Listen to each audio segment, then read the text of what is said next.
recording, Tubo? Okay, yeah, I can do it. Great. Thank you. Well, welcome everyone to the After Town Hall Community Advisors discussion. Today, our principal focus will be on kind of working through some of the processes that we can improve for Fund 8. And we have a lot of aspirational goals beyond Fund 8 that we've already captured in previous discussions and in our Telegram channels. But for today, I want to kind of narrow the focus because IOG will be making some decisions this week as to what their goals are going to be. And I'd like us to kind of go through that exercise as well, and then see how much match there is between the two. Nadia and Tubo will be helping me with that part of the discussion. But before we dive into that, I want to first, thank the community for the support you've given me in being the representative to the circle. It's been an absolutely wonderful experience. I've learned a lot, and I've learned a lot more about the community. And so I really would encourage anyone that's interested in being more active to go ahead and nominate yourself or nominate someone else in the community so that we have a slate of good candidates for the next round. And then with that said, I did learn, I had not been very active on the Telegram channel before joining the circle. The town hall discussions and the Discord had been more the tools I had been using. And, I think we're aware as a community that we have some communications challenges on that channel. And I just like to kind of take a couple minutes to kind of give my perspective and then hear some thoughts from the rest of the community too. One of the things that's really, our grounding as a blockchain community is in libertarian values, is in free speech, is in hearing divergent voices from around the world so that we can work together to build an open, collaborative community. At the same time, I'm reminded of a famous quote by Karl Popper. I'm going to read the quote to you all. He wrote a really important book during World War II called The Open Society. And he talked about the challenges of building open, liberal communities that share wide values. And he said, unlimited tolerance must lead to the disappearance of tolerance. If we extend unlimited tolerance even to those who are intolerant, we are not prepared to defend a tolerant society against the onslaught of the intolerant. Then the tolerant will be destroyed and the tolerance with them. So what I would encourage and have us think about is that as a community, we do need to be careful about the modes of communication that we use. We want to argue about ideas, we want to challenge, and you should be prepared to be critiqued, and you should be prepared to either defend your ideas or maybe give way on your ideas if weaknesses are found. At the same time, you should never feel that your own person is somehow not being respected or not being treated properly in any of our forums. And we recognized as a circle that we have some improvement to do in that area. And that's particularly why Steve is initiating a very focused effort on how we become a listening community. And so with that, love to hear other thoughts on that topic. And that's going to be an ongoing process. So I'm not trying to resolve anything today on that.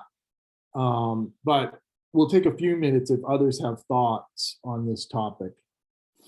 And you can raise your hand and I'll call on you.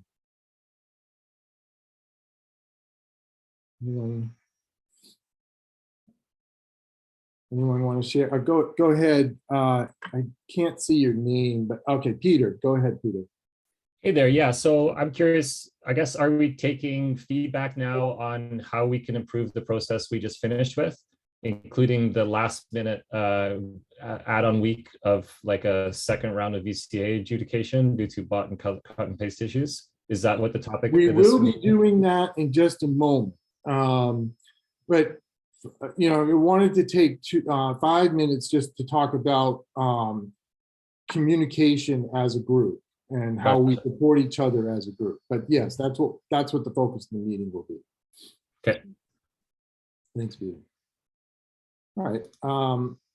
Okay, so if there's no comments, that's fine too. I can comment. Okay, go ahead, Peter. For me, this after when the VCA started, and I felt like, okay, time to get to work, and already there was a huge Discord list, and there was like a discussion, oh, there is something happening in Telegram. So to me, the first insight was, oh, the work is being done and by a lot of people, and that was like a good feeling, which also fired me up. Oh, then I have to get on the board now and also start contributing.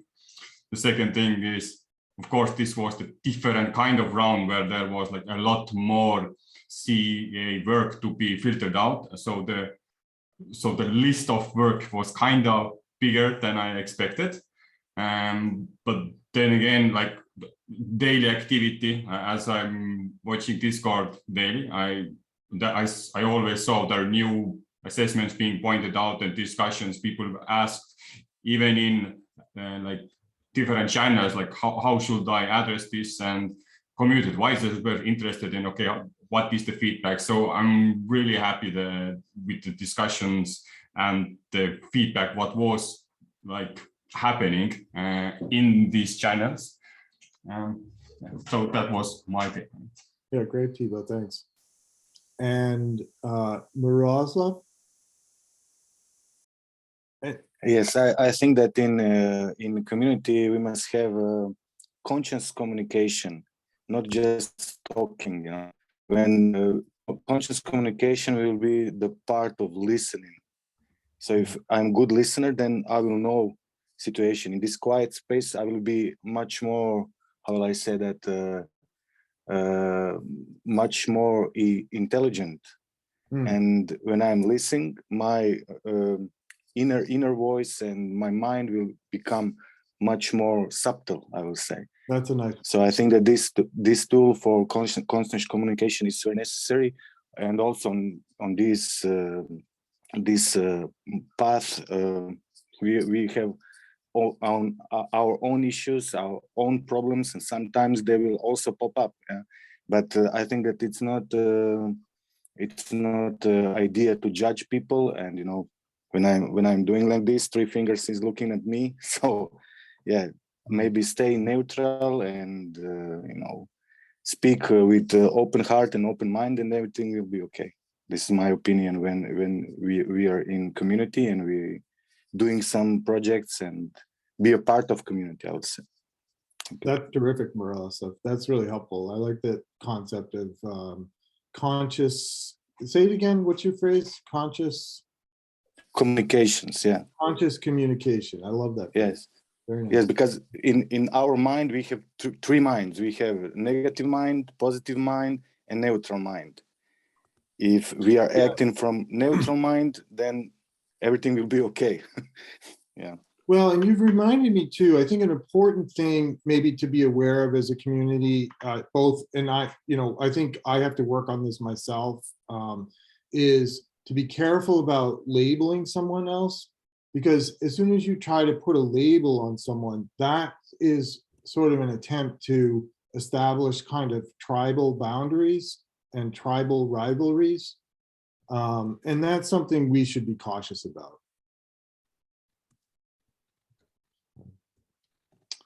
All right, terrific. I appreciate the input. And the way we'll dive into this is sort of in a couple of steps here. I'm going to have Tivo kind of show where we are with the Miro board. And those of you who have been participating in the conversation over the last couple of weeks have probably seen this, but there may be others that aren't as familiar with the work we've been doing. And then I'm going to kind of, I haven't really laid this out, but I kind of have some issues in my own mind that I've been hearing from the community. And I'm going to kind of lay out some potential design criteria and then want to get feedback from everyone. And I'll let Nadia, so I'll kind of lay out some ideas and I'm going to let Nadia kind of guide the discussion as people respond to that. And Tivo, maybe with his Miro board, can be taking notes. Well, why don't okay, so that's kind of laying out the plan. Why don't I let Tivo go first and just kind of show us what you've done with the Miro board, particularly for those that maybe haven't seen it before. Go ahead, Tivo. Okay. So I divided this And correctly. we should have a link in the chat if we don't already for this, so others can follow along. I did drop it. I can drop it again. But mainly I added, changed it, categorized it in 3 different parts.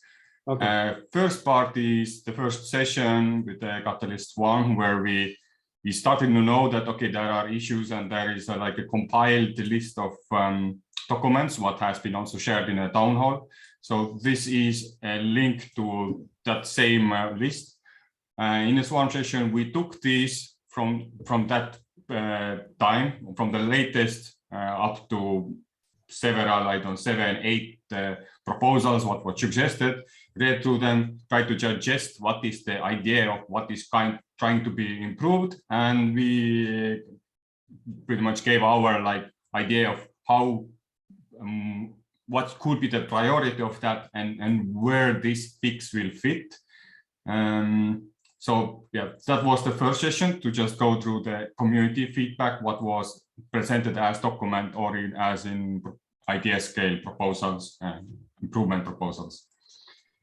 On another note, that after a few days later, we came together in After Townhall, where we went through a list of through a workshop what we did with the IoT Catalyst team, where there was some root cause analysis done and presented some issues. And then we went through the possible solution, some ideation step on that, and we tried to prioritize in a way that which is the most impactful and which is takes least effort to do so. And in the After Townhall, we came to revisit that the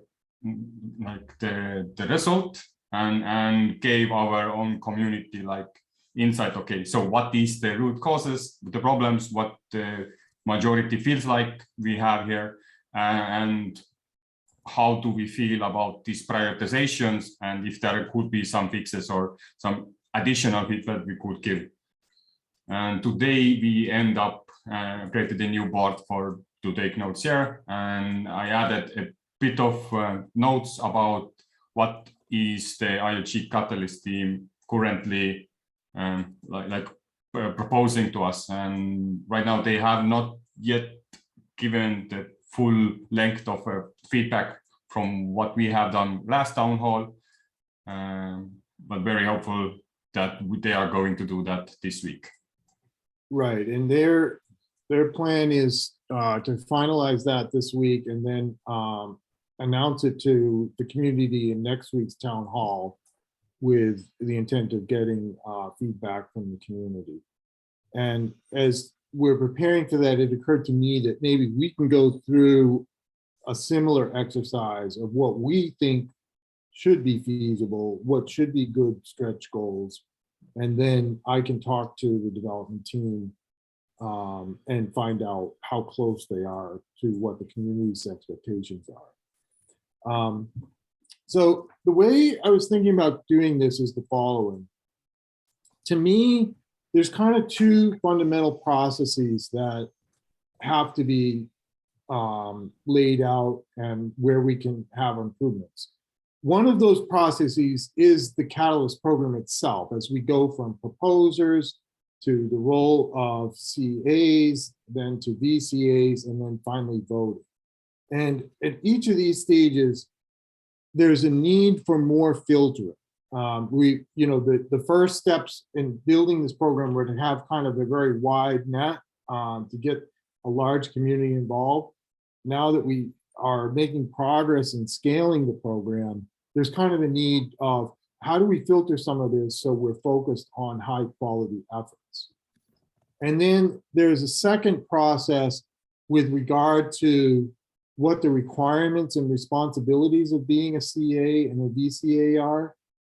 And we'll do, there'll be overlap in that, but I want to think about that as a little bit of a second process, because again, we've had a very open process where anyone can sign up to be a CA, and as long as you do kind of the minimum amount of work, then you become a VCA.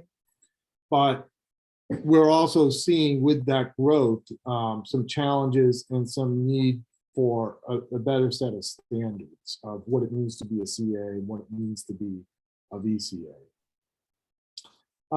So if we step, and also I'm going to kind of lay out sort of what's in my mind as priorities as I've absorbed the work we've done over the last couple of months.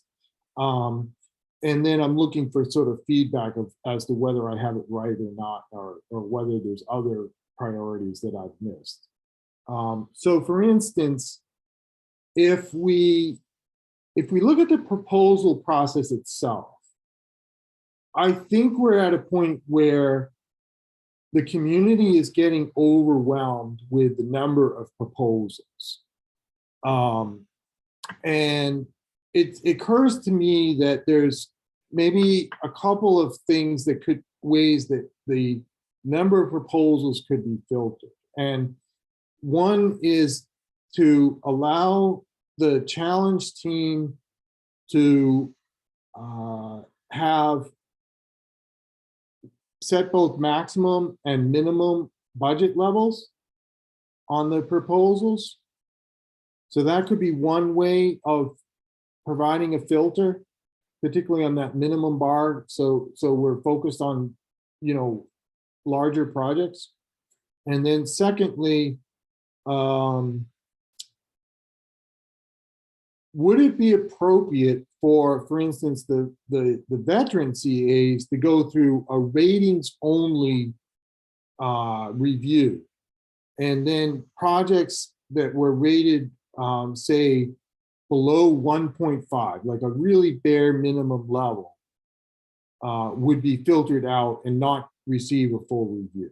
Those are kind of two ideas I have in mind as possible filters on the proposal process itself. And I want feedback on those two ideas. And then I'll let Nadia sort of guide the conversation as people raise their hands and contribute. And I'll be kind of taking notes myself to listen and understand your feedback on this. Hey, Kenric. So go ahead, starting with the voting process, the proposal process, and how we can filter some of the proposals. Yeah, I just want to comment on your second thought about setting minimum and maximum budgets.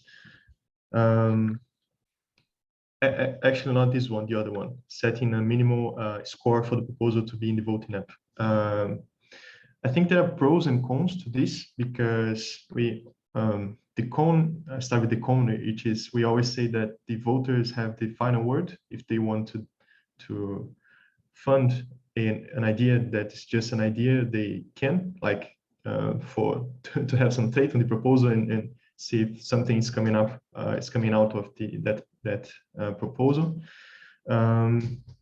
So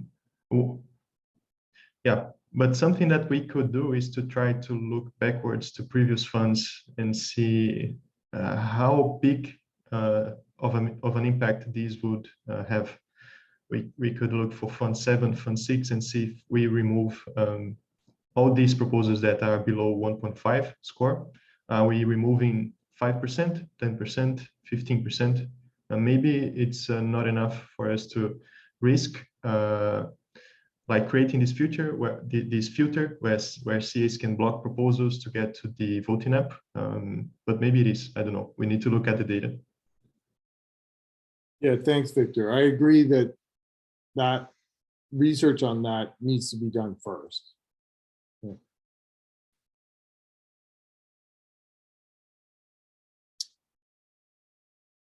And Nadia, why don't you prompt the next person?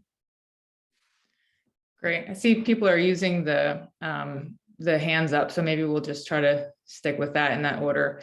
I will just comment on Tommy's chat. I think that there's sort of there's a merging of these that were on Victor's slide in that are sort of already on the board and all up for discussion. So, for example, the improve the requirements for being a veteran community advisor is likely a component of the more filtering. So the process by which someone moves from CA to VCA that we can talk through today so that we can make some decisions on these. Yeah, so we'll be getting to many of those as we progress with this. Yeah. So let's just go in order of hands up here. Yes, hello. Can you hear me right? Mhm. Yeah, okay. So to give some feedback to Kenric's propositions here, the number of proposals filtered by the amount of funding, setting a minimum or maximum asked funding. I think this is a bit of you can exclude like proposals that don't need so much of funding, and otherwise you can also exclude projects that are going to take quite a lot of funding. So I don't think that is a right way to go. I think we should more think about how to divide the workload and therefore have some overview of the situation, because the next funds that are going to come will have, well, normally will have more input of ideas and thus also more proposals. Then the second part was to filter out proposals with low review ratings or low assessment ratings, rather. Well, I just wanted to point out that proposals that have a low rating, they are inclined to have like very little votes anyway. So this is perhaps part of the solution, as you will redirect some voting power to proposals that are more feasible. And also, the low-rated proposals, they're not necessarily bad proposals in a next fund. So if you're going to exclude those from the start without kind of like catching them to help improve their proposals, you might exclude those people. So it could be a solution, but we should also foresee some kind of safety net. That's all I had to say. Okay, thanks. That's helpful, Nicholas. Can I just continue? Yeah. Yes, Tommy.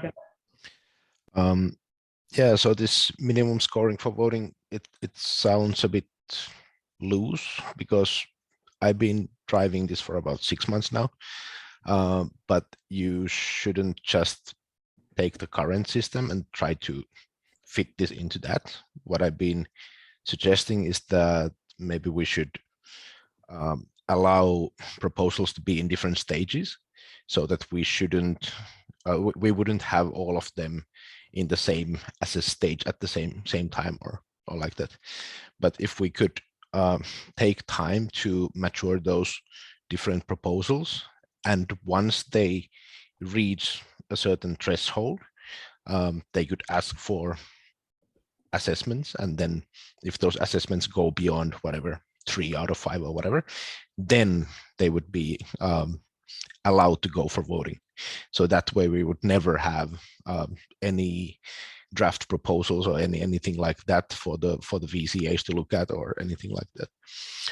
But it's not something that you can just like introduce for Fund A just like that, but you actually have to think it through, and it's a longer design decision. To Yeah, take. it is, but it's a good idea, and I hadn't heard it clearly. Like I try to follow communications. We have several different communication channels, but I've said it is hard to keep up with everything. So it's good to hear your idea articulated.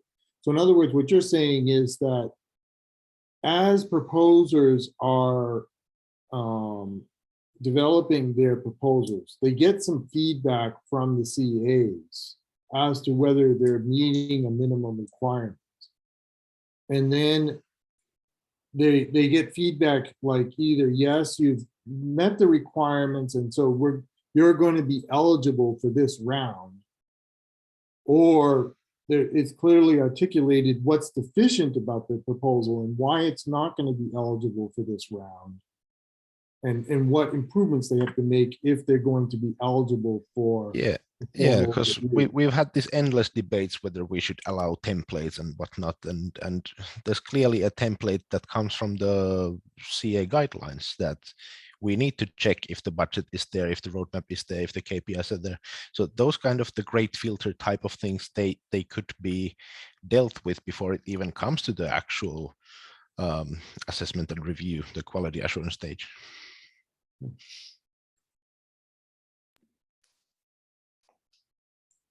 Great, Tubo. Yeah, on the note of allowing the proposals to be in different stages, this current version, as you articulated, feels like these proposals will stay on that fund until they are finished.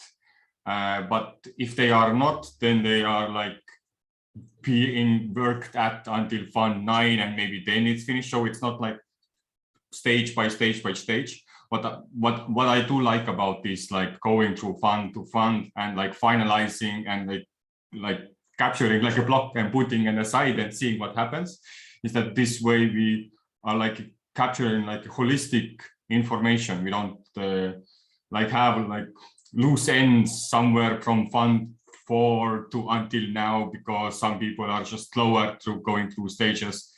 I think it's much easier to cut it off and analyze it as it is, and then just starting anew.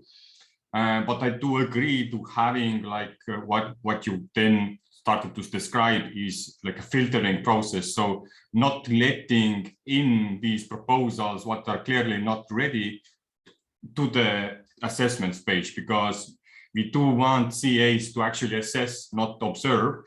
Like there was like, yeah, we do seem to have like the issue of the bots attacked, but they didn't really attack in a bad way. They just did observing, which is also a good thing, because somebody has to do it. We don't have a machine learning to do it right now, and some people are good at looking at the template as, yes, they are missing this and they are having this.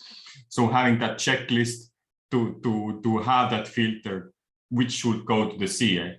So yeah, that was one thing. I was thinking also maybe there is not too many people on my board, but I think we could get this process a bit more diverse if we could all come to my board, give everybody like 5 minutes or 3 minutes to go, like put your own stickies down there and then do this kind of analysis. Maybe it's too late because you already started the process.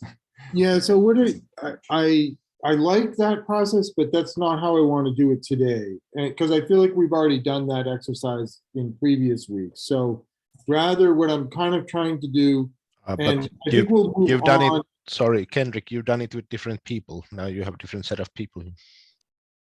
Yes, but again, today's focus isn't to generate, well, what I'm trying to lay out is sort of, I'm going to end up having some discussions with IOG about what's feasible and what's stretch for, and then they're going to finalize that next week. So I want to kind of take the work that we've done in the previous weeks and kind of see if we can sketch that out ourselves. Now, I've maybe, and so I'm kind of laying down some markers and then getting feedback. Now, on this voting side, we haven't talked about these ones as much, and I'm not getting strong feedback that the community sees this as high priority.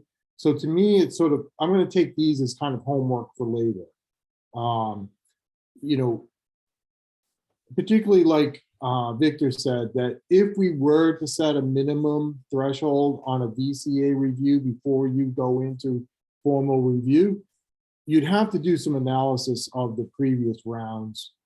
And probably that's not going to get done this week. So in a way, I've maybe violated even my own guidelines for the discussion. So what we'll do next is kind of move to the CA process itself. And actually, maybe even I don't have to, maybe Victor, given the work that he's done, is better suited to kind of lay out what he thinks is going to be sort of feasible and not or feasible and stretch. And let's talk now about, but by guiding this all through the theme of we've got to find ways to filter this process more effectively. So perhaps rather than me laying out sort of some targets, do you want to try to do that, Victor, with the CA process? In terms of what you know, in sort of encapsulating everything the community has talked about, what do you see yourself as kind of the priorities on improvements to the CA part of the process for both feasible and stretch? Yes.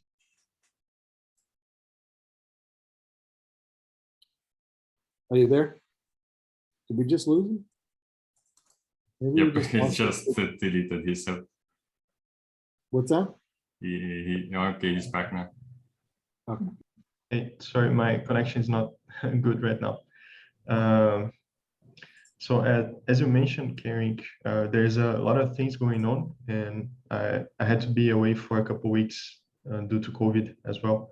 Okay. So I'm not completely aware of what's going on, because I don't think it's just to check what is the easiest problem or the hardest problem, but how close we are to a solution. So I think we need to check the iterative Dropbox and see if there is something almost ready for us to implement next fund.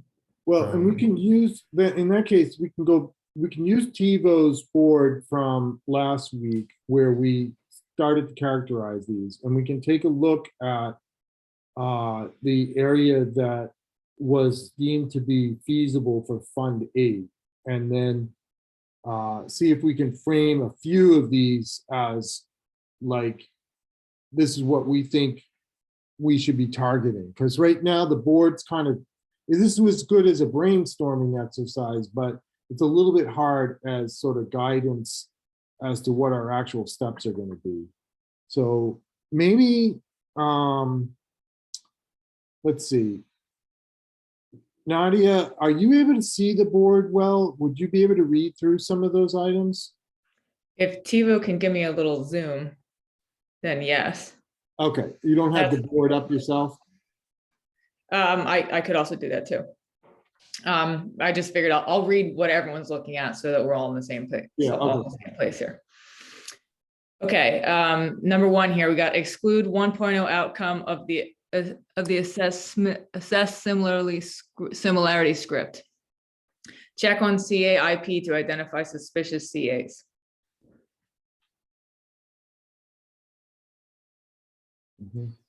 Should I keep going? Yeah, keep going. Let's Okay. let's sort of read through all of them to refresh ourselves. Great. And then Okay. let's decide on a few that we can put in the next board as.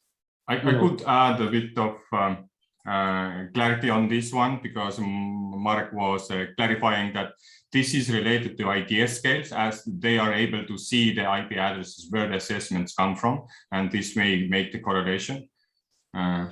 I think this was a check for also the anonymity when we were talking about whether anonymity was on the table. It was that we could do it by IP address to identify ones that were more like nefarious or had lots of repetitive ones. Is that right, Tivo? Yeah. Okay. Introduce CA exclusion when X% are filtered out. So, for example, I think that my sense of that is that if there were like 20% that ended up as non-viable reviews, that if when they reach a certain percentage of those, that they automatically were excluded as, is that right? Mhm. Great. And do we have any sense, has anyone worked on, like, if we had a threshold like that, what would be an appropriate threshold? You know, To is me, it was like, I see 3 of you, doesn't matter, do you do 100 or 50? I just like, God damn it, you're just not using my time visibly. But I guess for now, every VCA had their own threshold. It would certainly, it would create a flag if there was a percentage, certainly, but also you could do it numbers wise. Like once you get, like T was saying, once you get to 3 or 5 or 10 or whatever that number is, you have to write it into it. Yeah, I would say let's look at the numbers again. Maybe we can see a huge gap. For example, a few CAs have only 2, 3, 4%, and then there's a gap, then it starts with 20, 30, 40. Yeah. Yeah, great. Sorry, could I touch in? Yes. Sure, go ahead. My name is John. As a first-time VCA, maybe I found some challenges in the sense that maybe for some CA reviews, they seemed, some seemed copied, like others were well done, but then for some of the reviews, you'd found that either they were sort of, maybe the language was either not clear or they used a program to generate some of the reviews. So it was kind of challenging whether to just weed them out totally or maybe validate the reviews that were good and just get rid of the ones that were bad. So it's yeah, also important also to check out, maybe decide whether to highlight these kinds of maybe assessments.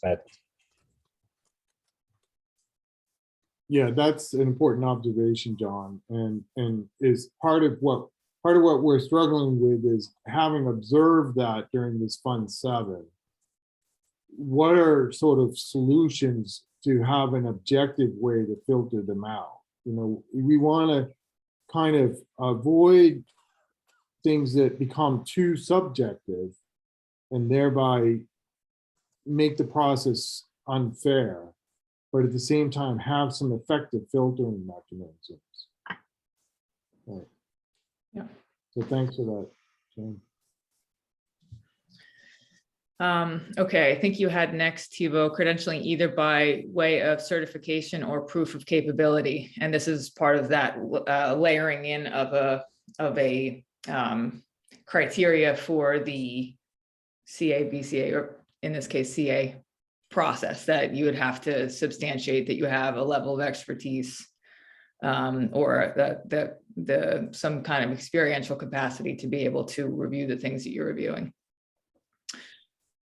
Okay, great, thank you. Incentivize CAs to separate stage, to filter out and check proposals before going into the assessment stage. That seems like sort of what Tommy was talking about. Can be let me go down here. There seems to be a need for 3+ day stage to audit the CA assessments for bad actors who game the system and do not add value to proposer. Can be IOG or also community consensus with checklists, basically what the bots have been doing, observing the proposals.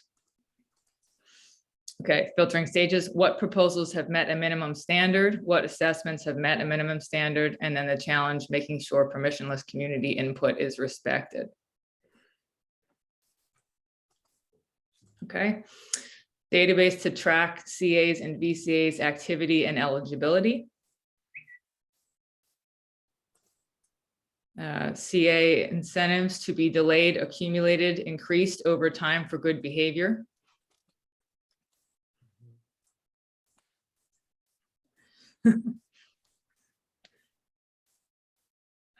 Is this one connected to a different one here with the arrow? And the arrow is coming from very far away, but okay.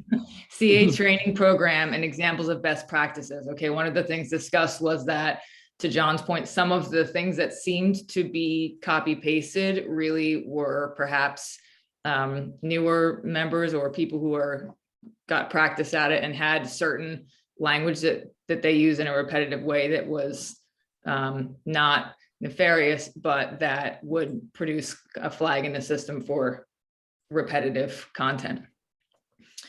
So that we would be able to, through better training as they came in, be able to help people understand how they should work providing the content into the assessments, so that we could tell that there was human input. Stimulate different proposals based on reputation, excellent, good, funds attended. Okay.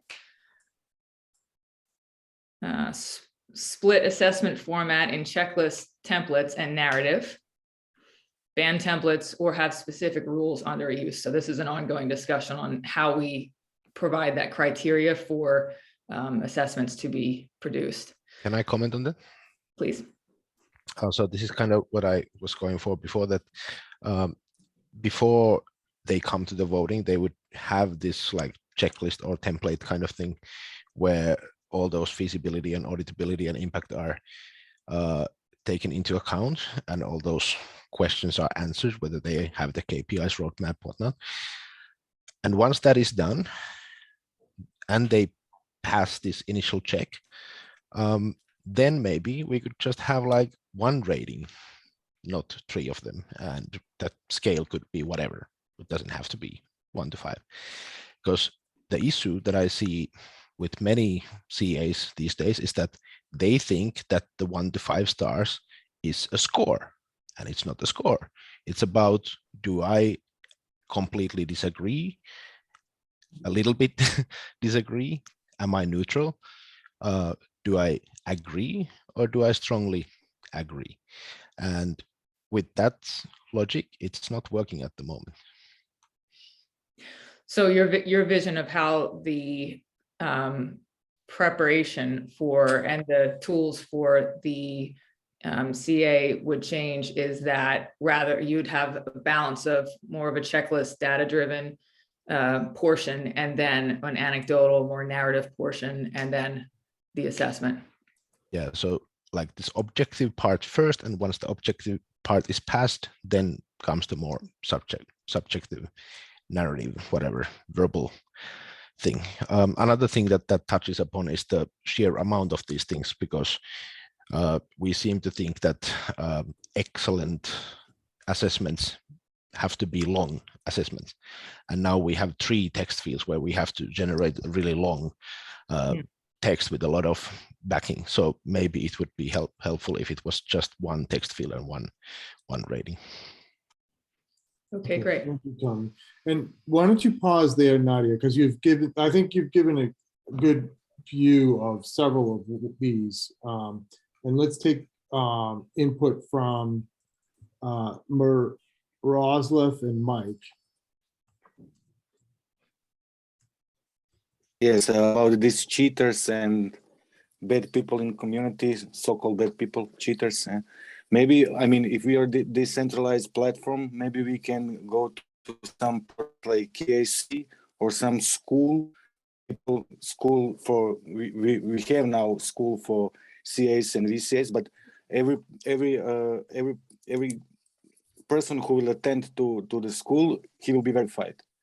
So we can deal with these cheaters on that way. First, OGs, for example, they not need to go to workshop because they're so many months in a game, many years, and they are here. So we know who are there. KIC, I don't have any problem. Everybody knows who will deal with proposals. And like I said, this school, if I attend to school, that I become a verified. So this will not come. Cheaters will not say, okay, I am Miroslav or I am John. They will be behind, you know, and they will stalking, and they will try to manipulate, and they will try to abuse the system and everything. So this is my idea. So thank you. Thank you. And I support this. And one way I frame it is the following, is that the proposers sort of necessarily have to show some identity, because without some identity about who the team is, you're probably not going to get good ratings. You know, that's your reputation in the community kind of matters to putting a good proposal together and getting community support for it. And then on the other side, the voters really are pretty anonymous. You just have to have a wallet and you can vote. And I think the CAs kind of sit in the middle, where I think it's reasonable to expect that we have strong identity on who the CAs are, even though we're keeping those identities anonymous in order to kind of have a fair review and not let the reviewers become kind of targets of potential either manipulation or harassment. But nevertheless, if we can have an identity attached to the CAs, that I think will help the process.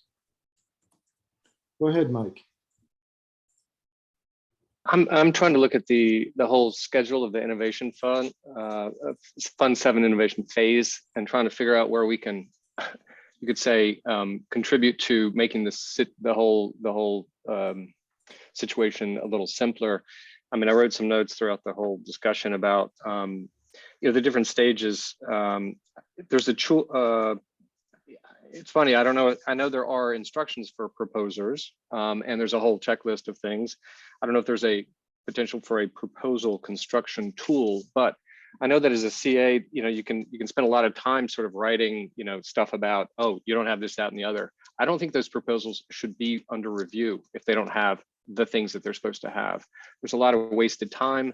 This came up in another discussion earlier where, you get rewarded for having, successful voting on, or reviewing successful proposals, which I think there's some valid criticism for that I've been upholding as well. But anyway, the point is, if you want to give real good feedback to proposers and you're giving them a 3 and you're justifying it and you're not a bot, you're not going to get that reward if they're not, they're being criticized, but you're also doing something, you're spending a lot of time that could be, I think, saved and maybe put into another moment. For example, after the proposal draft submission, and I'm part of the Cardano for Climate kind of whatever ecosystem, and I noticed that there was a whole lot of discussion, about just getting a placeholder, even if you're not even close to being ready, right?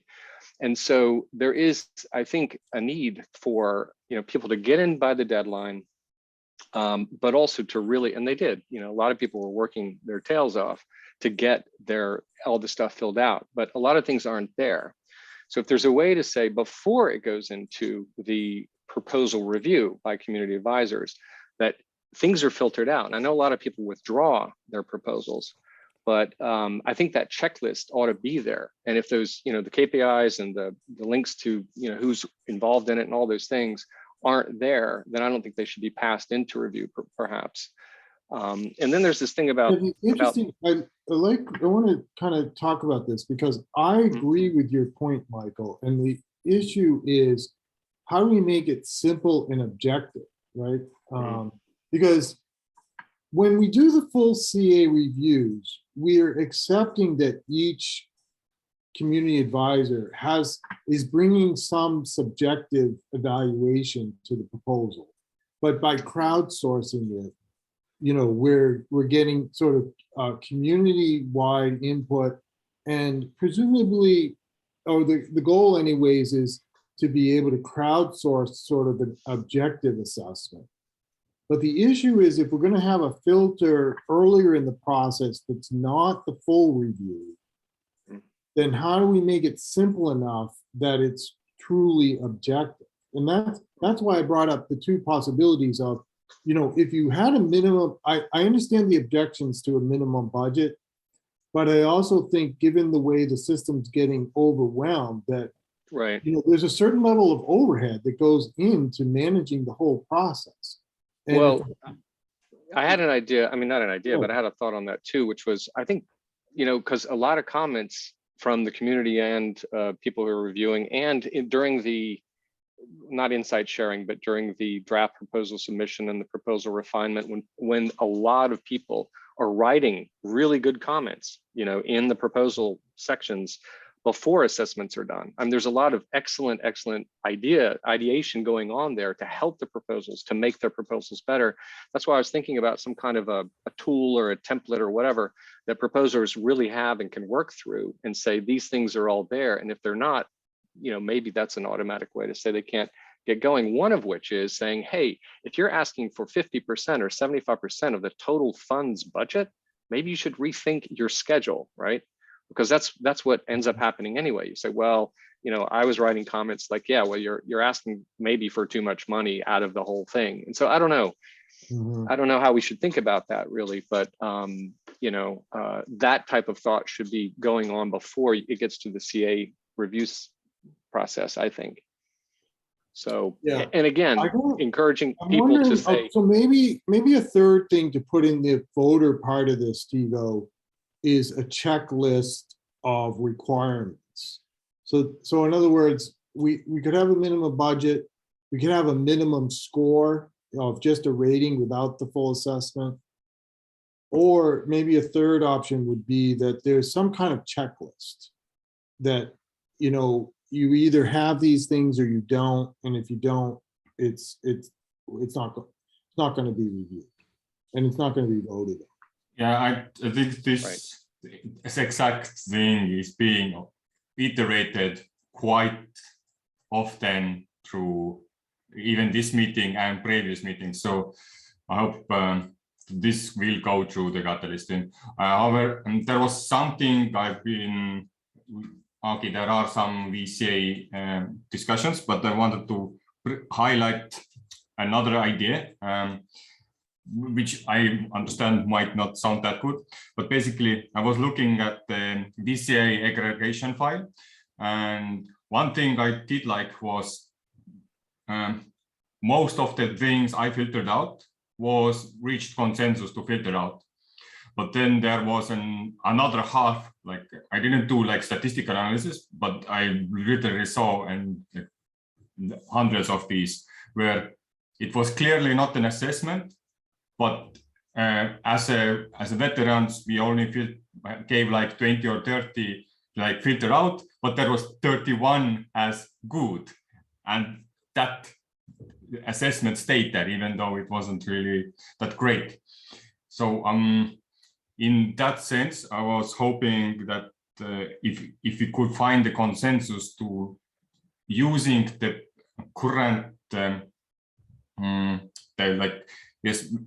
I feel like we should start improving the VCA people in a sense that we're gonna give them a weight based on how many assessments they have done and how much they align with others, and continuously like increase their weight on how much they have over other new VCAs and new CAs. The danger there is that right now it technically will make me and like 100 other VCAs who have been here there before with a stronger like power and like centralizes it a bit.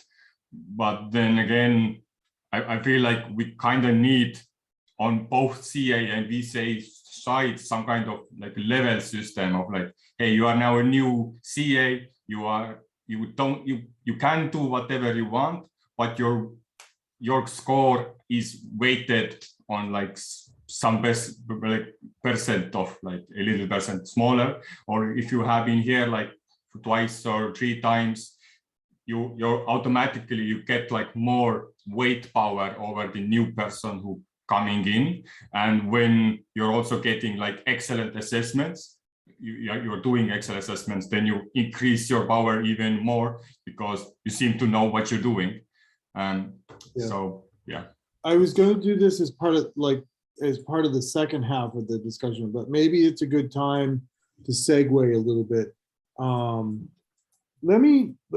But before we say, I want to kick one thing. So just to put it on a record, that this idea of like removing VCAs who gets their assessments filtered out, I think this is necessary. Like that is ridiculous if we keep this these kinds of people as a VCA who are not able to do assessments, because we are supposed to be veterans. And what I had in mind to recommend for Fund 8, like I think some sort of weighting of reputation is probably appropriate, but probably is going to take time to do some experiments on and work out. But it seems to me within Fund 8, what we could do, well, We can hear you. oh, okay. My screen locked. I don't know. Something happened to my screen. Okay. Excuse me. I guess I'm not sure what happened, but anyway.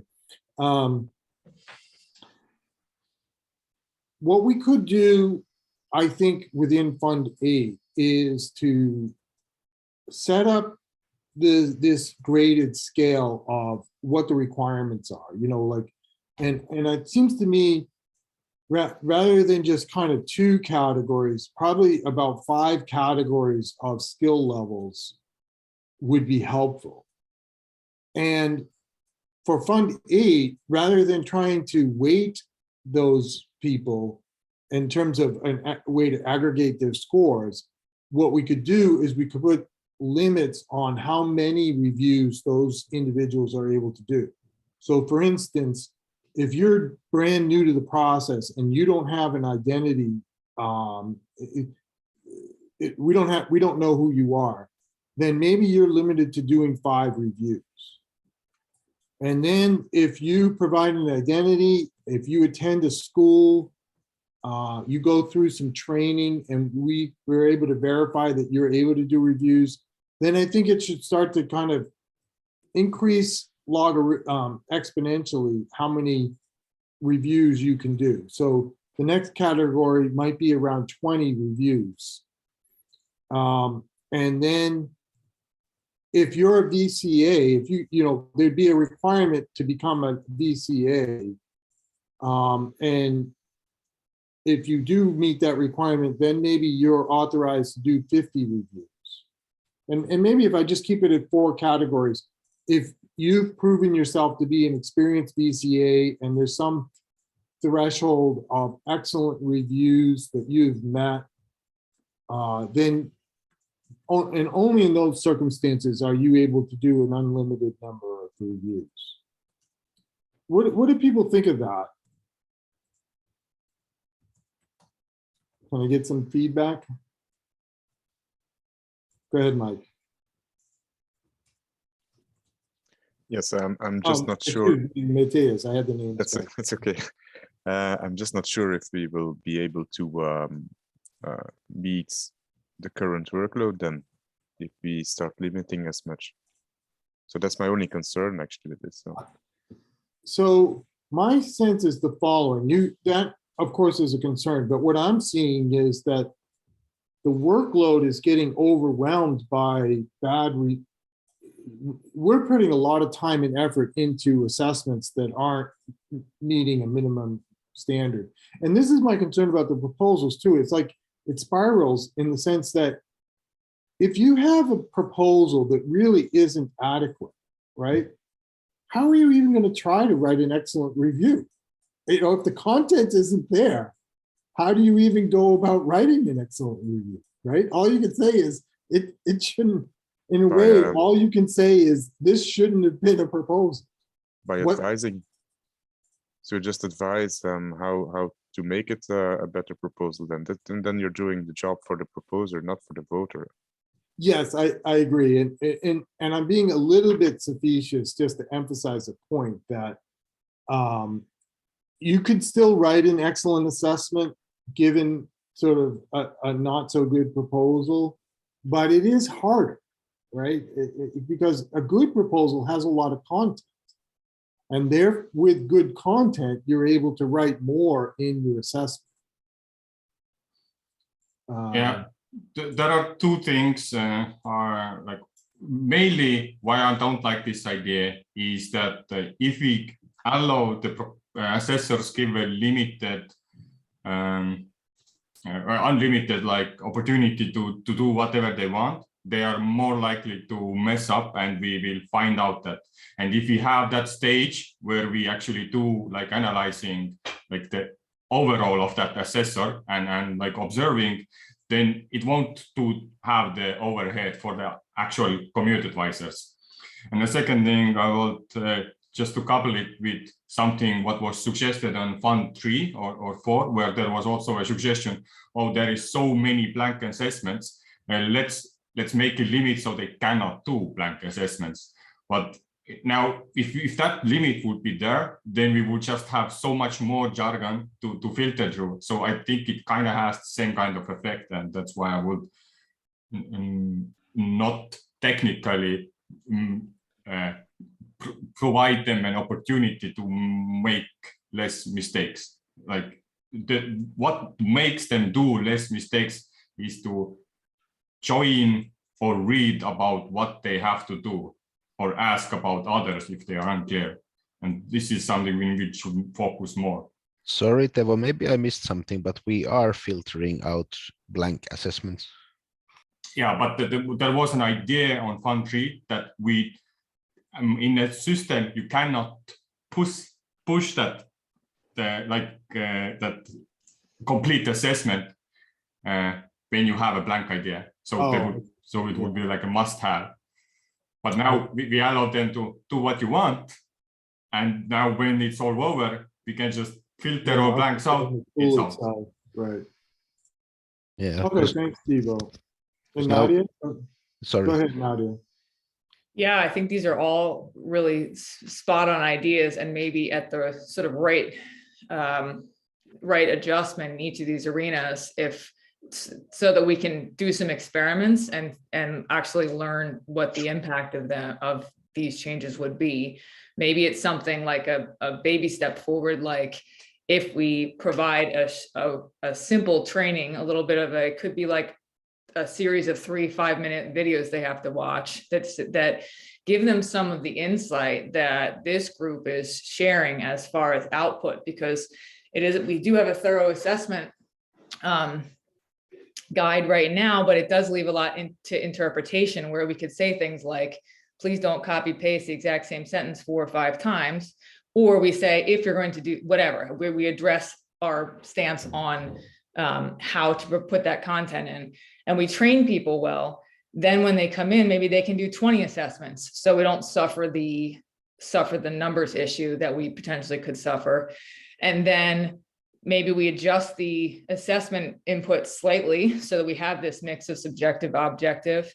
And then we add another layer. We just change a little bit of the criteria for the VCAs, and we see where that creates, see what it solves, and if it creates other things. But I think a combination of all these things, because we don't have one specific reason. We have a multitude of things that need to be addressed.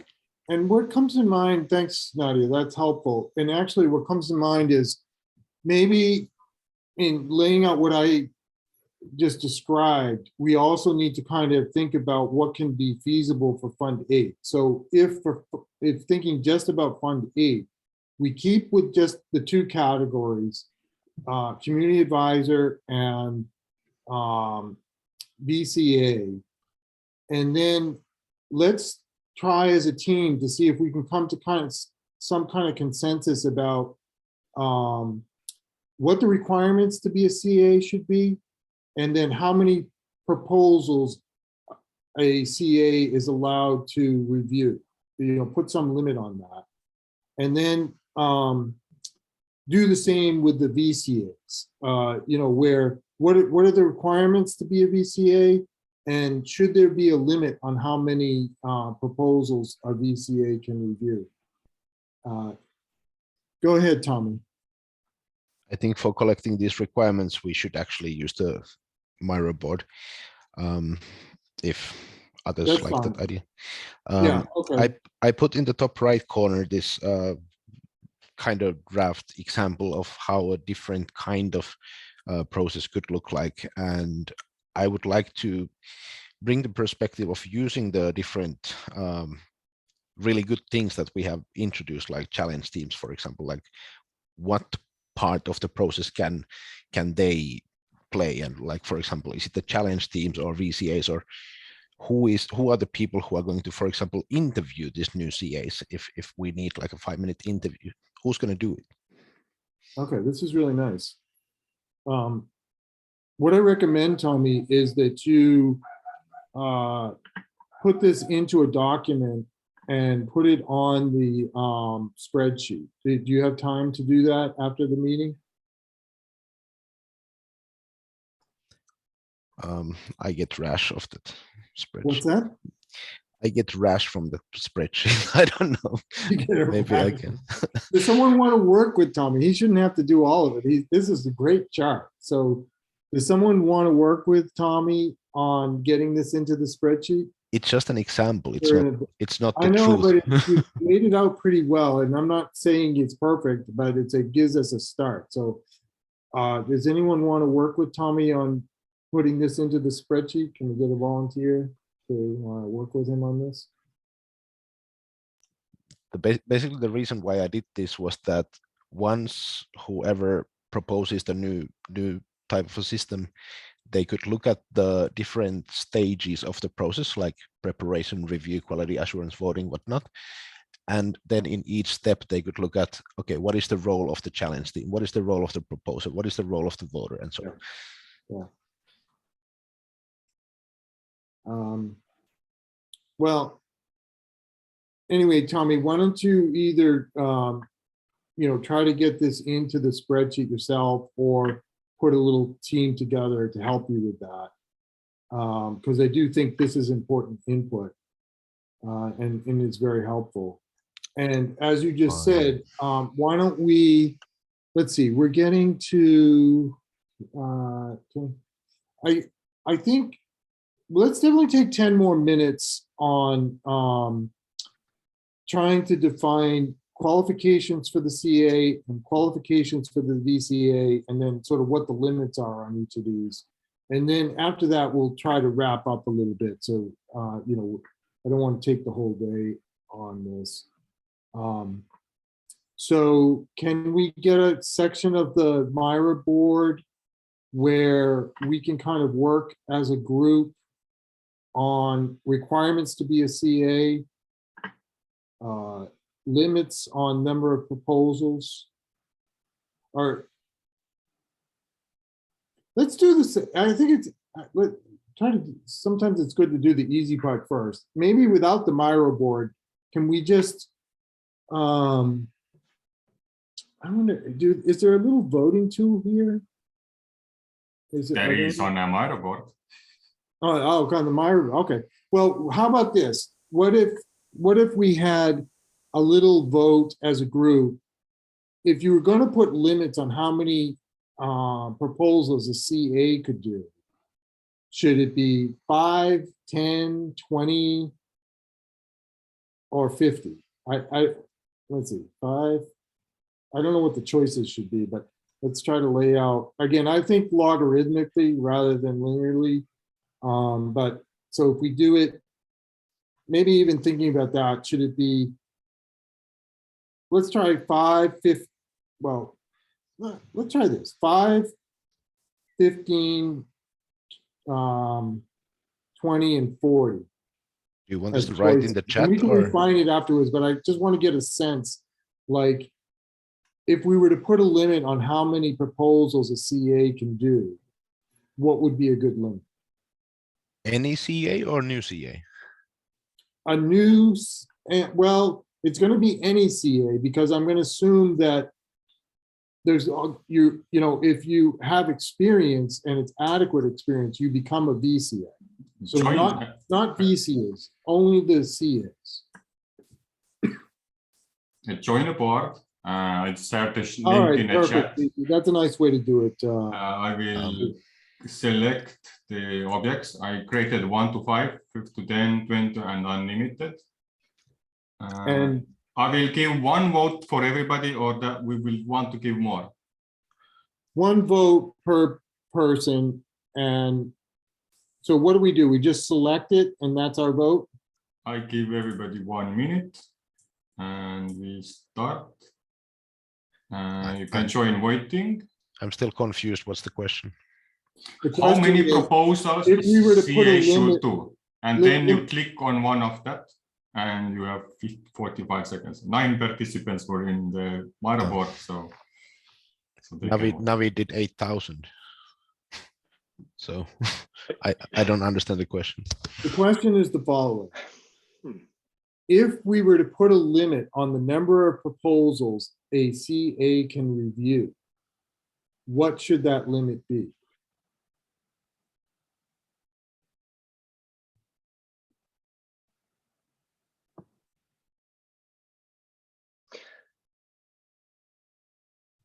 I still think it's a relevant question to ask about new CAs Yeah, and limits.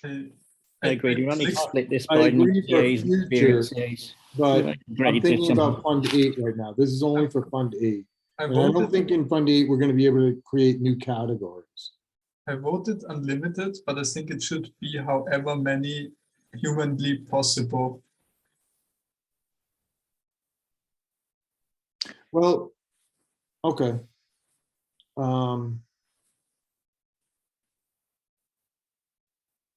mean, Maybe we should like review why we're thinking of doing this. So the Yeah, thought behind exactly. the thought behind doing this is to prevent an enormous number of ill-constructed assessments by new CAs. And a new CA also could be someone who comes in with the intention of gaming the system, or someone who is not managing them correctly. It would be interesting.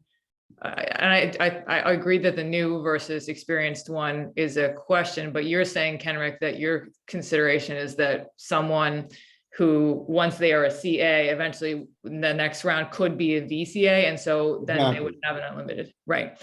So so it's sort of like a proving ground for someone to do well at the role in order to be able to move on, and a stopgap to prevent people from being able to do a high volume of low quality assessments that would then put a burden on the VCAs, which is what was just experienced here in this fund.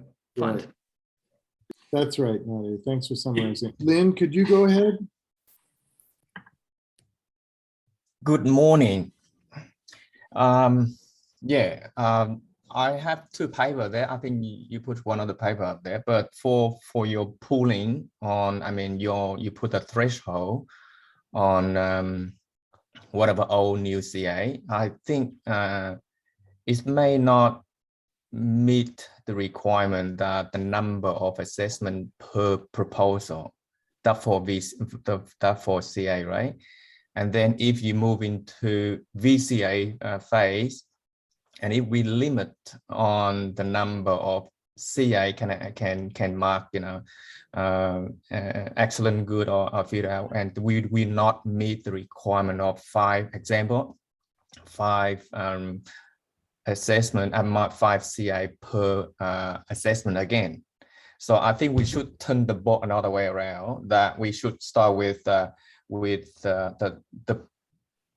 for CA, we start with the number of the proposal, and then IOG filter out all the valid proposal. So example, we have, this is just an example only, right? Based on what you're providing. Example that we have 1,000 proposal, valid proposal that go ahead to the assessment phase 1. Then from that pool, we have some kind of, you know, I'm sure the script can do that. And then maybe Daniel, he's here today, and then run it out. Okay, we have 1,000 proposal. We divide by whatever that assessment per proposal. Then we multiply that. We know how many CA that we need, because some CA just do, like me, I just do 1 or 2 first 2 days, and then I fed it out with all the assessment, I gave it up. So example, some of them not really keen to do that. The same thing for VCA, because some of them do halfway, say, oh my God, what I'm reading. You see, all this, you know what I'm, you know what I come from, right? You see a lot of things. I'm not here to read all this. My God. So they may drop out halfway as well.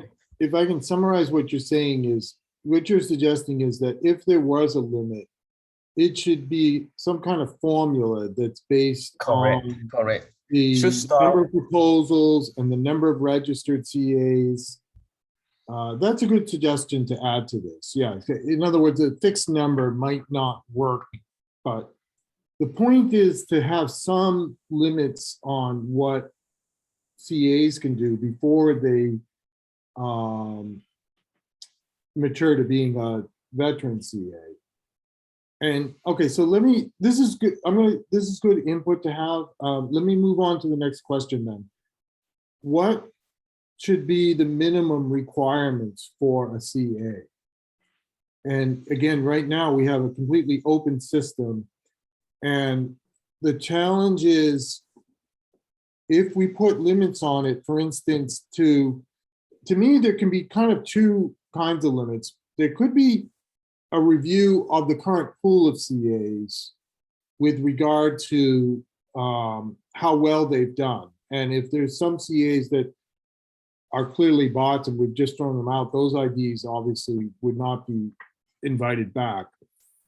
On the other hand, if we go to requiring a class, the question is that going to scale adequately? Are the classes sufficiently accessible across the globe to enable a good pool of CAs? Victor, have you run classes for the process? Of course, we have a lot. Yes. Yeah, so can you tell us about that? Can you talk about the experience of running the classes, like how many people involved, and what is your sense of the ability to scale it up to be a requirement for being a CA? For scaling it up, I think it's quite tricky because currently our attendance is usually between 5 to 15 people each workshop. And we are talking about onboarding hundreds of CAs. So we would need hundreds of, not hundreds, but dozens of workshops. But we could think about some other scalable solutions. For example, we are now developing a website for the Catalyst School. And we are also coming up with some quizzes for the CAs to test their own knowledge. We cannot test the abilities. We are not going to review their assessments in any way, at least at first, but we could think about that as well. So you're saying that you're thinking about having a test, but not necessarily one that is graded, but rather just the exercise of doing the test at least gets people thinking about what they're supposed to know. Yes, something like this. And we could, for example, now I'm thinking maybe too far ahead, but try to define a minimum score, and based on that score, we could give them an NFT or some kind of credential, and then they could be a CA. Okay. Is that a stretch goal for Fund 8, or is that further out in terms of being able to run a test? I think the quiz is going to be ready for Fund 8, but I'm not sure if we could integrate some solution with NFT and verifications for Fund 8. Well, yeah, the NFT part maybe not, but can we tie it to idea scale identity? You know, the I don't logic. think so. No, all integrations with idea scale are challenging. I don't think we can do that for Fund 8. I see. Okay. What about an address? You have to, in order to be paid, you have to register an address. Could the test score be associated with an ADA address? Could you enter in maybe like maybe the test could include your ADA address, right? Yes, it can. But there are some other issues related to this that we need to think more about. It's not that easy. We've brainstormed about it, and Tommy just raised one of them, that is someone can just send the NFT to another person. We cannot really lock the NFT. At least I don't know how to do this, to lock an NFT in a wallet and don't allow the user to send it to someone else. Yeah. So this requires more thought. Yeah, in fact, Allison and I plan to work on a proposal that would involve the Atala Prism system for digital identity for the CA process. But of course, that's going to take time to develop. Yeah. All right. Can we talk maybe about, I see it in the chat there too, and it's another thing that's being considered, like the potential and the feasibility of some kind of a reputation model. Is that something we could talk about? Well, I think that's what we're doing. And the way I'm thinking, this is why I don't think it's realistic for Fund 8 for the reputation to become a weight in the aggregation process, because that to me takes some design work and some experimentation before you could do it. But what I'm suggesting is that what are sort of some basic reputation issues that can qualify you to be a CA and can qualify you to be a VCA. So I'm going to say, maybe in the interest of time, I'm simply going to say for the CA, there is a need for there to be some kind of training requirement. And the question is whether that can be made feasible and scalable for Fund 8. That's part of what has to be determined. And why don't we move on to the VCA process? And again, here, I'm going to say that in terms, that would be unlimited at this point. If we just have these two categories. So if you're a VCA, certainly you can have an unlimited number of proposals that you review. But the question is, right now, the only requirement to become a VCA is that you've completed a good assessment. You know, if you do one good assessment, then you become a VCA. It seems like we do need to make that a stronger requirement. So what are people's thoughts on what that requirement should be? Just wrote down, every fund VCA should have one excellent assessment. Even when you already are in VCA, you should continuously prove that you are. So it makes you do a little work, yes, but 1 hour every fund, which is every 4 months, I think it's feasible. Like it's doable for a VCA. I agree. I wonder if that's even enough. But I'd like to hear feedback from others too. Like, yeah, you mean for the next fund, because we cannot know if the assessment is. Yeah, of course, right. Can I comment? Yes, go ahead, Tom. I think I would not be eligible, although I've been here since Fund 3, because I didn't know this requirement before and I was not aiming at excellent assessments. I've been highly critical and I don't always get praise for that. So I haven't had any excellent assessments like this fund. Also, I think altogether it was only like 6% or something was excellent assessments this fund. So be careful.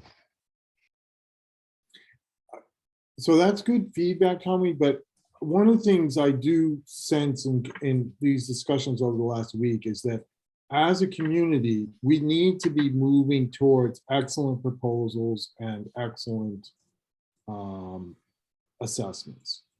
Yeah. So and while we can sort of accept good assessments, I think we need everyone to be kind of working towards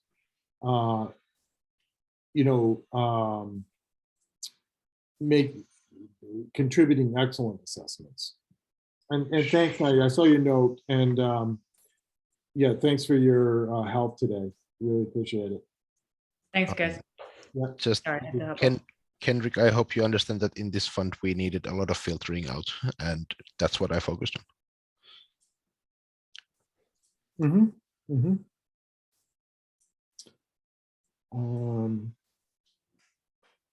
Okay, so other ideas in terms of what the requirements should be to be a VCA? Any other suggestions? Navid? So Tommy's right. The number of excellence in Fund 7 has been, it was quite a high bar.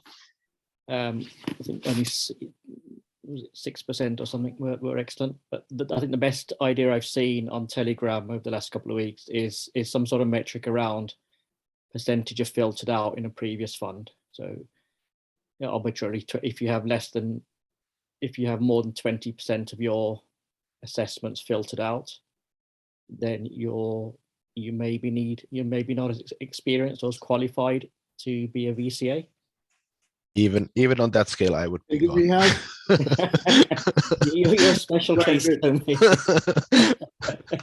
So, Yeah, Navid, thank you for that. I think that's also a good suggestion. And do you have a sense, or do others have a sense of what that threshold should be? Is, you mentioned 20%. Yeah, it's just 20% was mentioned in Telegram a couple of times, and I've just done some analysis on which I'm just working through now on Fund 7.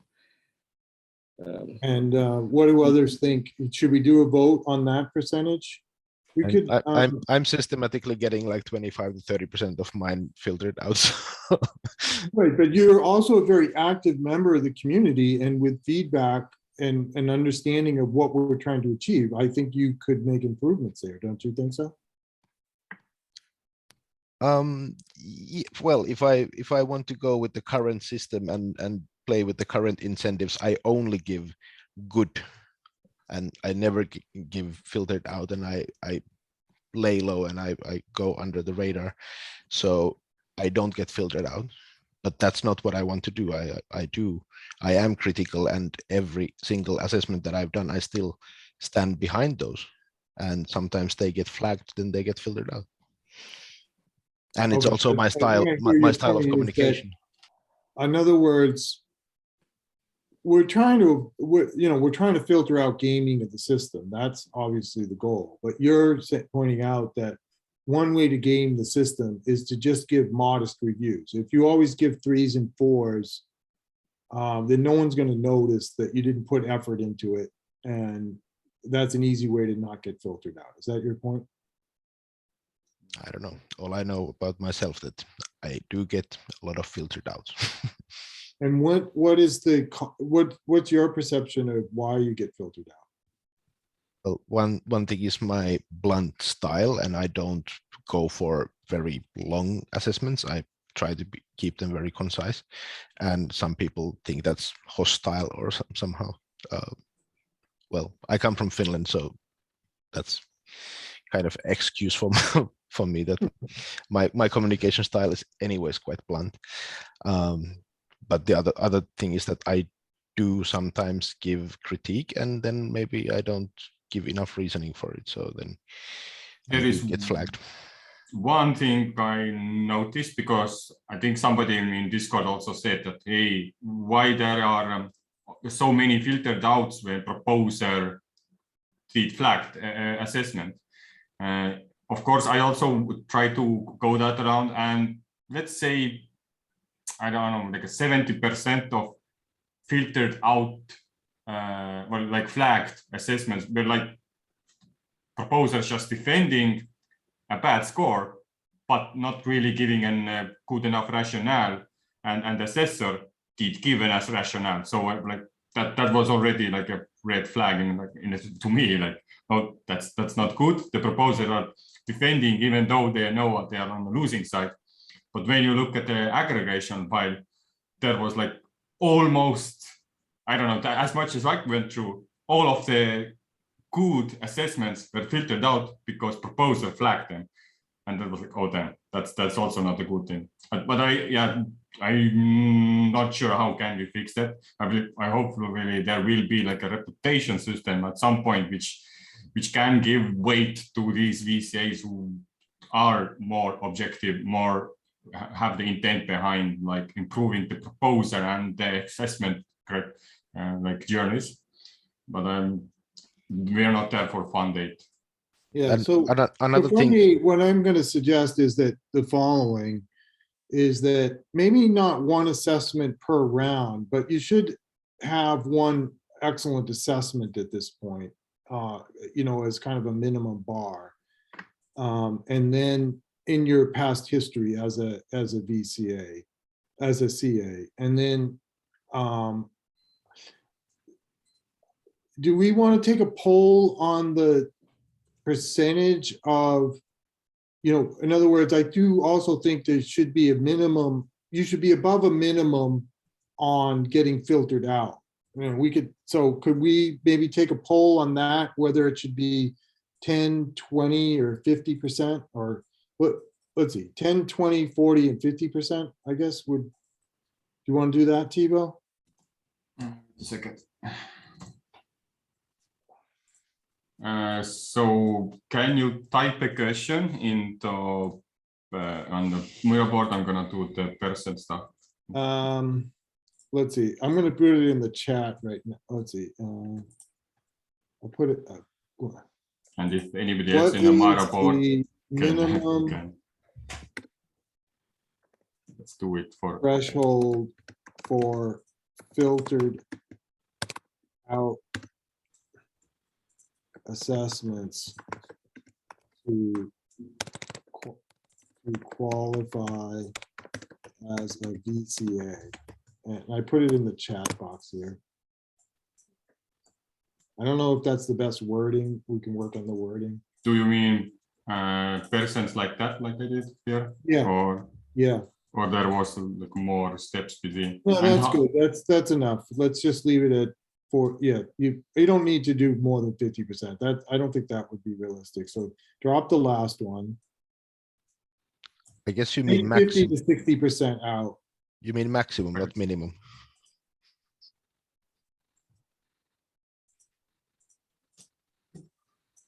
Yeah, I think you're right. It should say maximum is the question.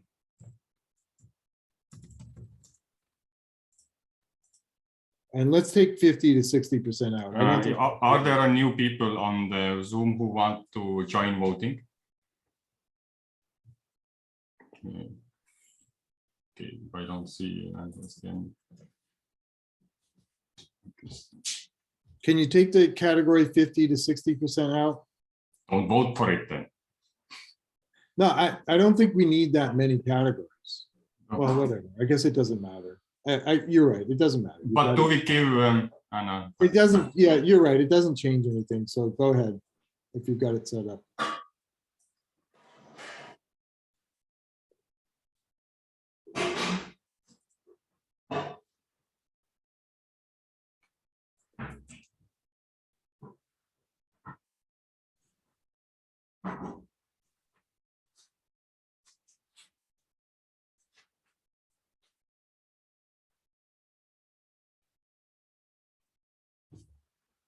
So we're waiting for 5 more people to vote.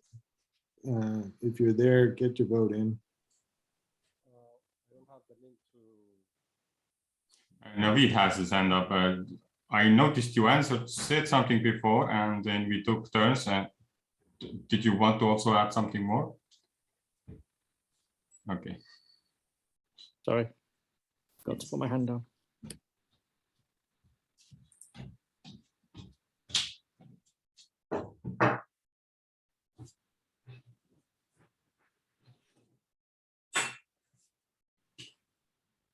And maybe okay, very good. Maybe we want to go even more granular now and go from 10. No, I don't think we need to, because IOG is going to have some input on this, and I don't think the precise number is so important as the range. And yeah, okay, so I think this is good. This is helpful. All right, this is going to be great input for the discussion with IOG, and you know, Tubo, myself, and Nadia will be participating in those conversations. And you know, I really appreciate your input today. Why don't, as we close out, anyone have any burning thoughts that they feel didn't get discussed today that are important for this discussion? What went well? What, I didn't understand you, Tubo. What did you say? What went well? So a lot of things. What went like horribly wrong. Yeah. I'm like very happy that the Excel tool for assessing in a flash assessment round took me about 5 minutes to set up, and god damn it, so good. You filter out one person, and as soon as you see that assessment again, you already have color codes in your face and like, oh, this is bad, and you can like deal with that. And then you see this is, but yeah, everybody who doesn't have an Excel, Microsoft Excel, that's kind of shared for. Well, I see a question from Lynn. I don't know whether it's feasible for Fund 8, but another thing that I'm going to be recommending is that we move away from, well, for Fund 8, we'll see what IOG thinks, but I don't think that people should be getting bonuses for projects that got awarded. That really is a bad way to incentivize people. And that's also part of why I'm suggesting there should be minimum and maximum budgets set by the challenge team per proposal. Because the reason they put that in was to focus time and effort on larger proposals. That kind of makes sense because, you know, if you have a large proposal, then yes, I understand it takes longer time to do that assessment.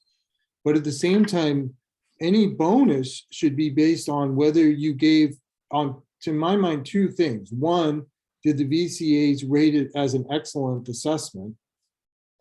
And two, did the voters agree with it? So what I'd like to see is how well does your rating match up with how the voters rate it? And if your own assessment is a good match with the voters' opinion, then you should get extra credit for that. And that way, if you give a negative review and the voters agree that that was not a good proposal, you could still be eligible for a bonus. I don't know that that part of it is feasible for Fund 8, but I do think that, I had a conversation with, I forget his last name, but Philip is one of their researchers who does kind of game theoretic analysis of these processes, and he's planning to look at that. Just one idea popped up in my head. I don't, maybe some person can give feedback about it.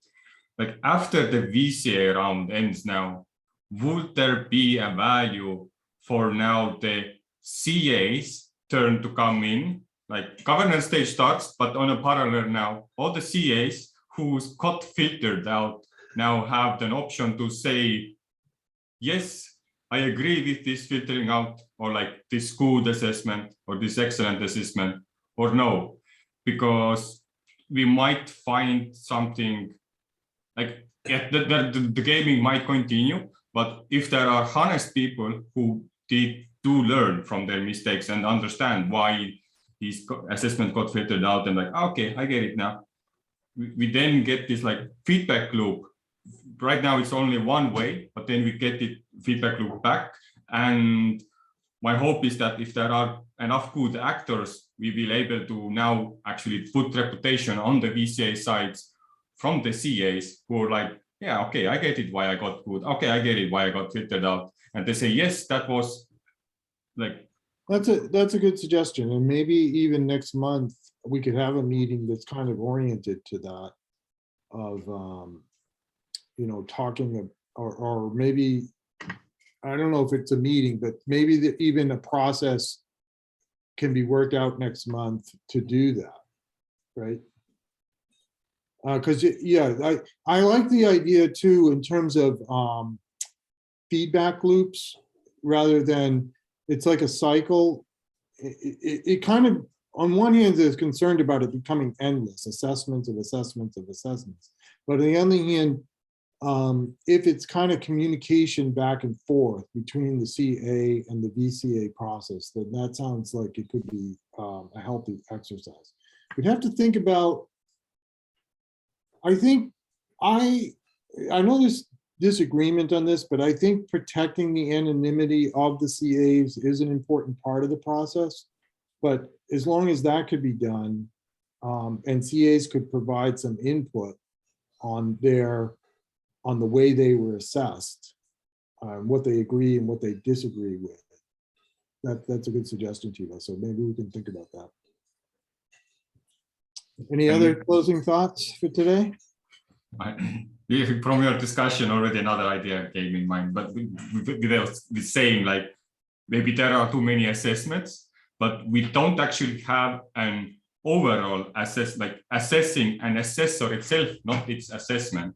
So like I could say like, okay, that Tommy like and have a criterion like, yep, I would say that Tommy is very like how rational, or like what is the opposite of rational. So basically, okay, he gets and more critical or less critical. So score people and based on that too, but I don't know like the whole point of why I'm like trying to find out how could we assess more is to get these kinds of different perspectives on different dimensions to able to pinpoint actual people who are trying hard versus the people who are playing the system versus the people who are quite clueless.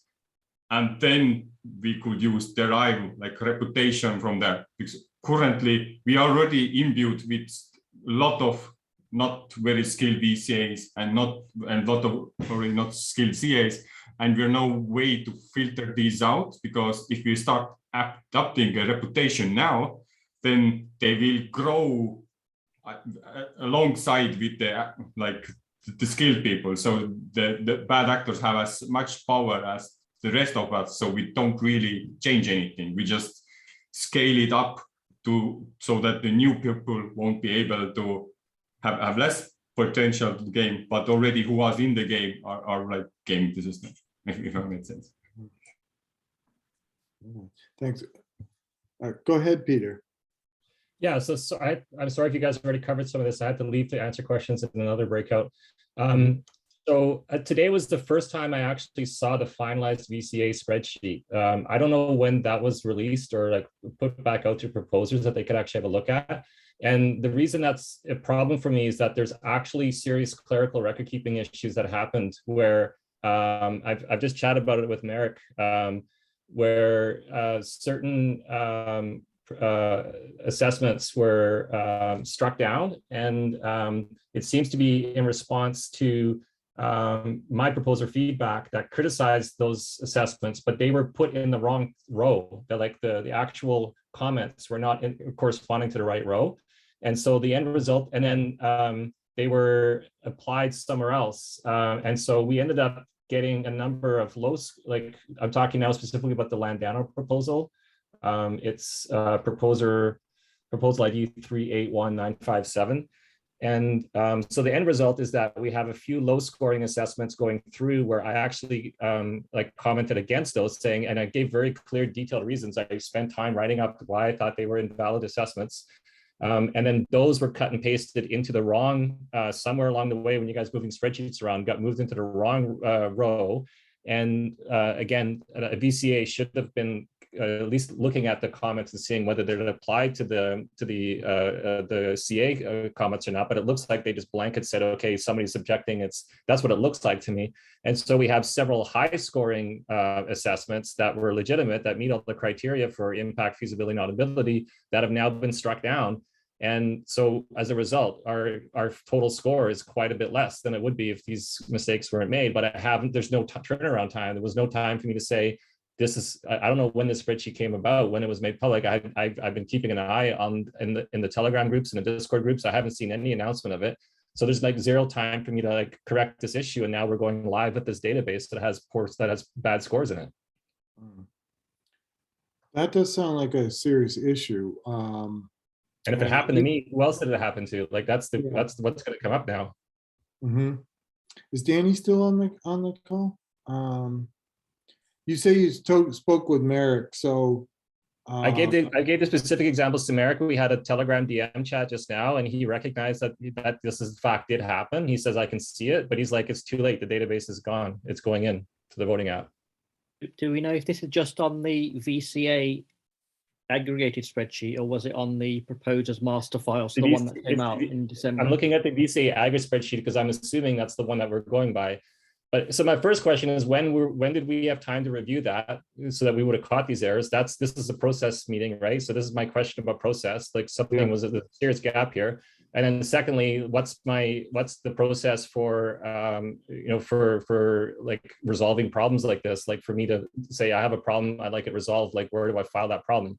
Because it's like chat to American DM, come to town hall. Like I don't know where I'm going. Like, and this is like I spent 2 months of my life getting this proposal ready and spending a lot of time making sure that a lot of background work went in this. And at this last minute, somebody's cut and paste errors is blowing it up. My understanding, it was available yesterday is the earliest I knew that it was available, but you're raising a good issue is that there has been attempts to have a lot of checking in this process, but at some point it's kind of only the proposer in a sense that has enough awareness about their own proposals to kind of see some of the errors potentially.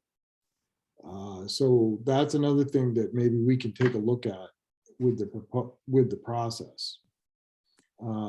Answering directly to Peter, I think shouting in Telegram and getting like feedback from circle members or from Danny or Marek or in Discord would get you up to 8.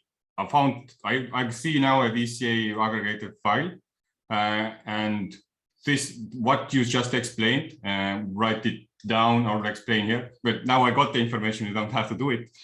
And this, because right now I think Marek is only working on the aggregation. So if you give like a clear detail of which assessment, since you have the ID and the proposal. I did exactly that just now in the Telegram, but I only found so I just did that. So if you go to the Catalyst Proposers Telegram chat, you'll see my report back. But I was doing that while Town Hall was happening because that's the first time somebody posted a link to this document. So and then I noticed the error, and then I started reporting on it, and then I came here, and that.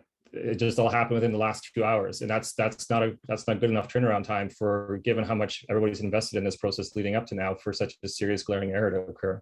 And the question is, the only other thing I'd say though is one thing that's confusing me is the spreadsheet itself has earlier versions of the spreadsheet have been available.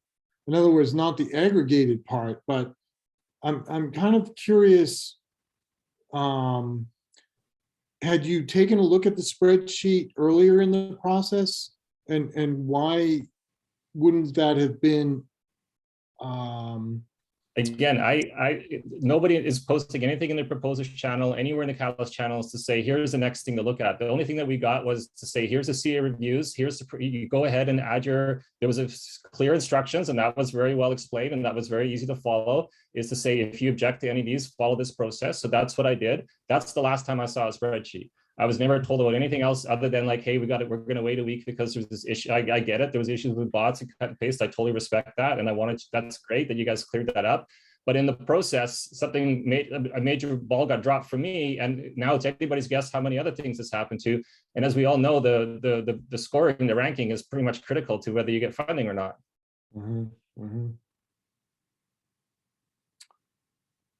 Yes, Matthias? Well, I appreciate you bringing it to our attention. And as I said, if you've talked to Merrick, that's the right person. If there's any chance of it being corrected, if he's said that it's not, that's unfortunate. But he may relay it to some other people as well. So I'm not sure what his next steps are going to be. Go ahead, Matthias. Yeah, so what I think that happened is because the flash assessments were done, the 2 files got aggregated, and there was some mention that you needed to be careful not to mix up the rows or columns. So I suspect that has happened a few times and it got uploaded that way, so the result was skewed. Anyway, to solve it, the only way to do it is the one who will enter, to speak to the person who will enter this data into the voting tool.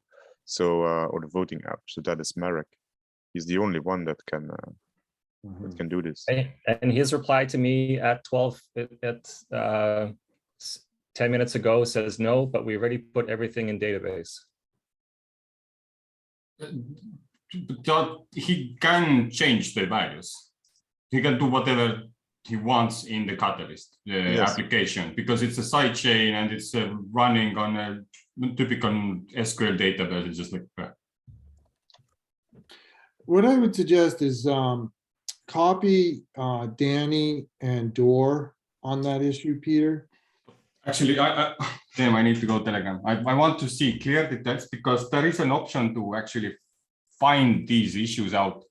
If I download all the Flash assessment Excels and then cross-run it, like I can make a script what goes through all of these Excels and finds out if they are all in the same place, like is the ID matching with the text position, because I understood what the issue was, that some flag assessments got like row switch, like felt like that. So right, because if we have an even bigger issue, then then we maybe we can just remove one Excel. Yeah. Yes, we need to know this. Are you able to do that, Tivo? I can, if I know exactly what is the cause. If I see that visually, then I just have to make like algorithmic fact check basically and download all the Excels. All right, so you know what I'm going to do is I'm going to close out the meeting as far as this after town hall meeting, but maybe Peter and Tivo want to stay a little bit longer and clarify exactly what this issue is. If you can give some... Tivo, I just cut and paste my Telegram comment that has the actual IDs into the Zoom chat. So if you capture that before we close this room, then you've got the actual ID numbers for what the issues are. Okay, very good. Okay, cool.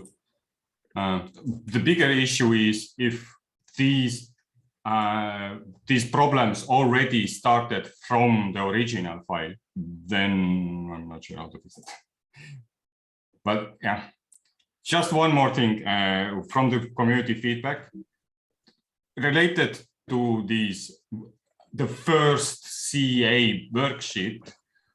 It seems like it was updated several times since it was launched, and that also caused misunderstanding and some like problems. So if these changes are gonna be done also in fund 8, that we forgot that, or we need to fix that, make it announceable, make it sure that people know, because some people are using tooling or have like different way to go around it, and this may also cause what just Peter is now going through. Mm-hmm. Mm-hmm. And thanks for watching. Well, thank you everyone for joining us. And Tivo, keep me posted on what you find on that. And if we have to delay, first of all, I think there should be an attempt to try to fix the issue that Peter has identified. And then certainly there should be an effort to make sure that it's not a larger issue. You know, Merrick is coming. So just to be clear, I've got three proposals in, and I went through all three of them. And there's other ones where I wasn't quite clear on, and I don't know the process well enough, but I realized now that if a bunch of VCAs flagged it, then that's a good reason, and then that's the whole. I respect that process, and so I don't like. I have some questions about some of the other ones, but they're not as clear as this other one. There's one proposal that I have the idea for Tivo. It's very clearly a mistake happened, like a very clearly like a cut and paste error happened. Merrick has just joined us, so maybe he can provide some feedback on this. Merrick, we were just talking about the issue that Peter raised. Can you provide some feedback on that? Hi. Hello, Merrick. How are you? Tired. It has been a long day. The issue.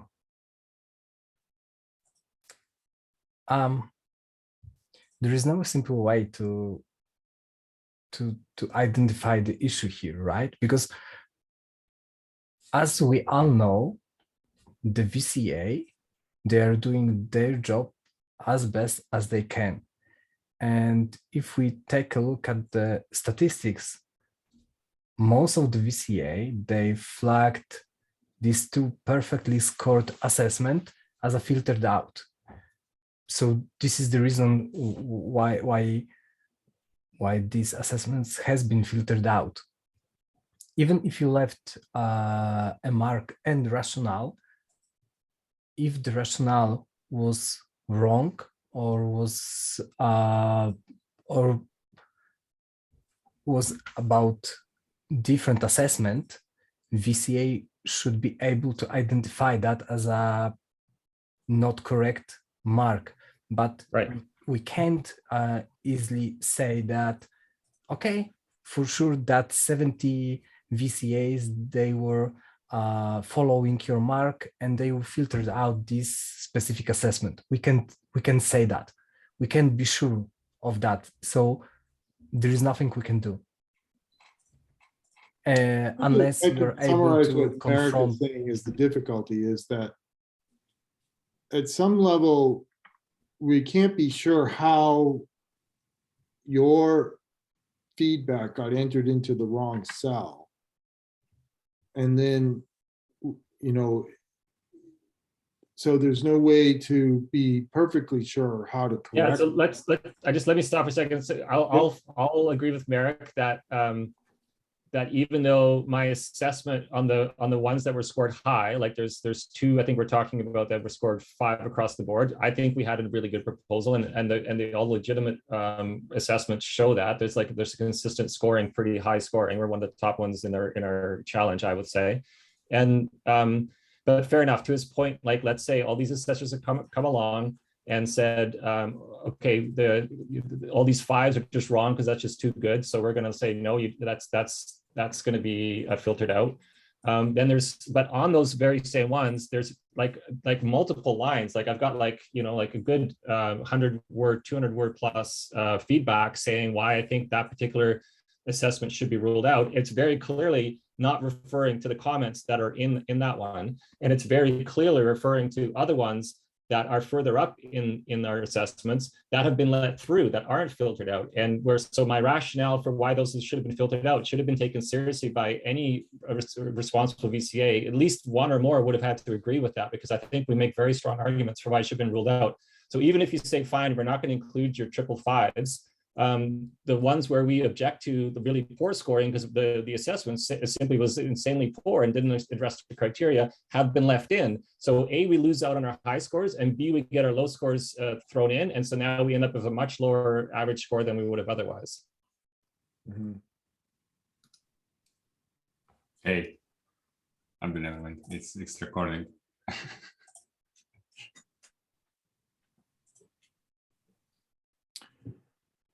And I appreciate, I mean, you guys do a ton of work. Everybody's tired. Yeah. This has been hard on everybody.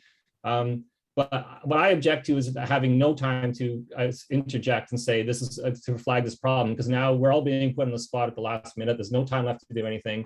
And that's just not right. Like I should have been, there was like the first time I learned about the spreadsheet was during the town hall today. Yeah, and I think that's the takeaway for the future is, maybe this final result does need to be published to the proposers for a final check as part of the process, so that we can take his feedback. And it does sound like, kind of, it's unfortunate, but as Merrick is saying, we don't see, there doesn't seem to be a good process to fix it right now. And so that's very unfortunate.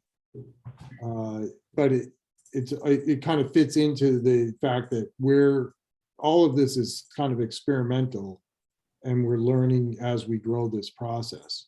And even being able to trace back exactly how it got into the wrong column is maybe part of what we'll have to do as a, search for what happened so we can avoid it in the future. Yes. This problem is already addressed, so we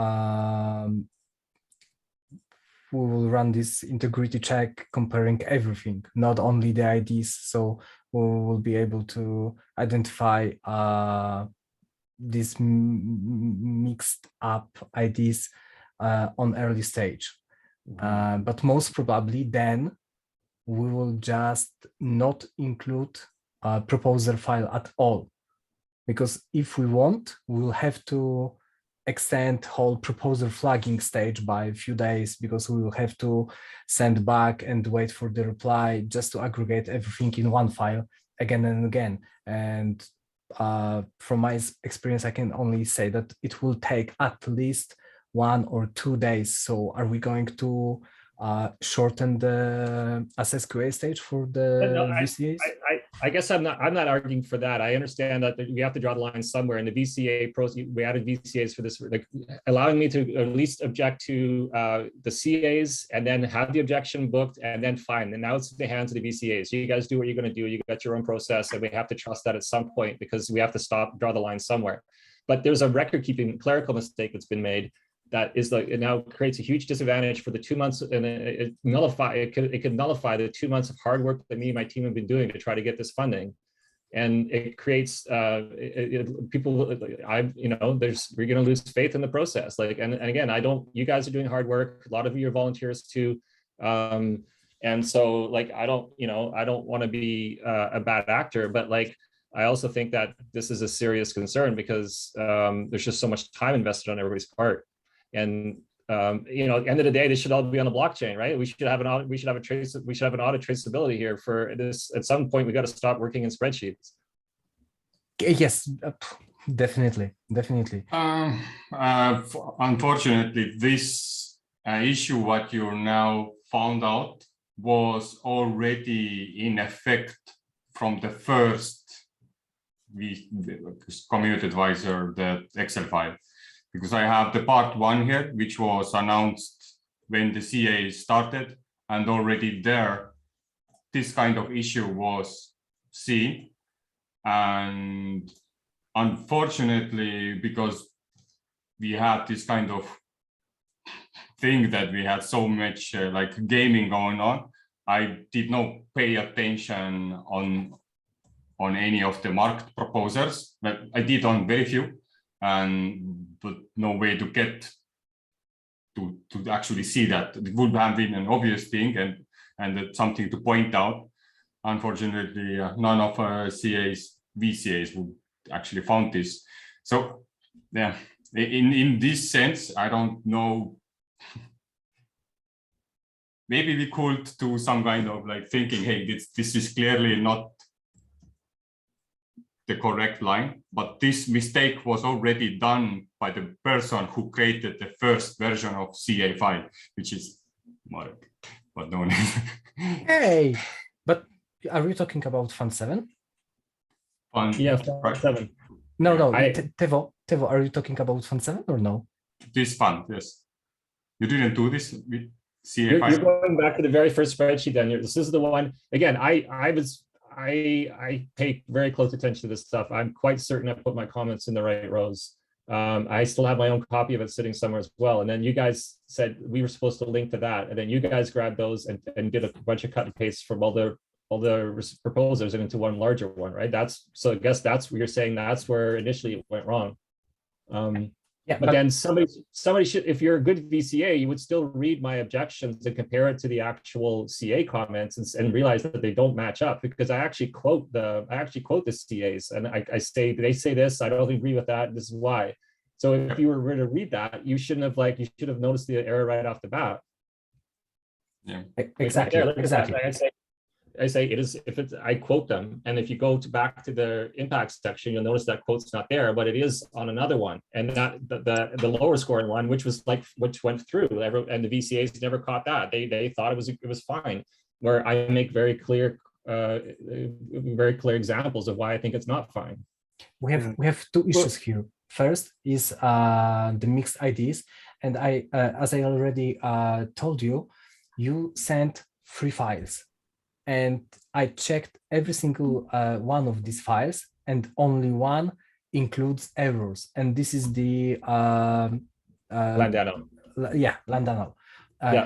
And I can share the copy of that files. If you don't have it, I can share it so you can check it by yourself and see what the problem is. If you compare this one row on each of the files, you will see in Landadal it's different content in this row than from the other two.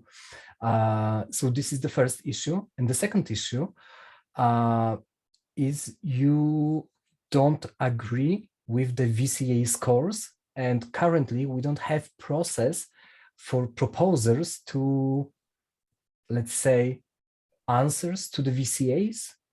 We only presented, I believe it was in Fund 5, we presented this proposer flagging process. So proposers were able to answer to the assessments made by CAs, but still we don't have process for proposers to answer to the VCA flagging, to the VCA reviews, because as you said, you don't agree with at least 2 of the results, and you want to confront it, right? But currently we don't have. Okay, so the other two, I've said it before you joined the meeting, I was saying I have no problem with the other two. Like, I respect the process. I might disagree on how that was done, but I get it. On the land down, there was clear mistakes. I'm looking at the spread. I kept a copy of my spreadsheet that I sent a link to for you guys, and that we don't actually have IDs yet on that one, right? It's just row numbers. And so I'm looking at can I share my screen? I can show you the copy that I have. And well, actually, what I'd like, I think, Peter, what I'd like to do is I just want to clarify. I just want to clarify that I did not make a mistake when I proposed. I put the right comments on the right rows, and I submitted that spreadsheet. That spreadsheet I still have a copy of here, and so it was. I'm more than willing to put my hand up and say I made a mistake, and if I cut and paste the wrong comments in the wrong rows, then it all comes back to me, and it's my problem. What I'm saying that's not the case. That didn't happen. Mm-hmm. Yeah, if you can share your screen.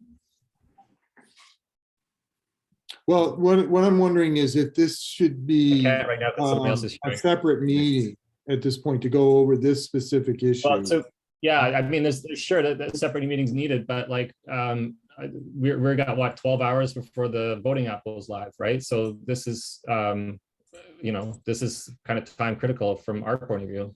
Okay, Kenric, maybe you can stop the recording.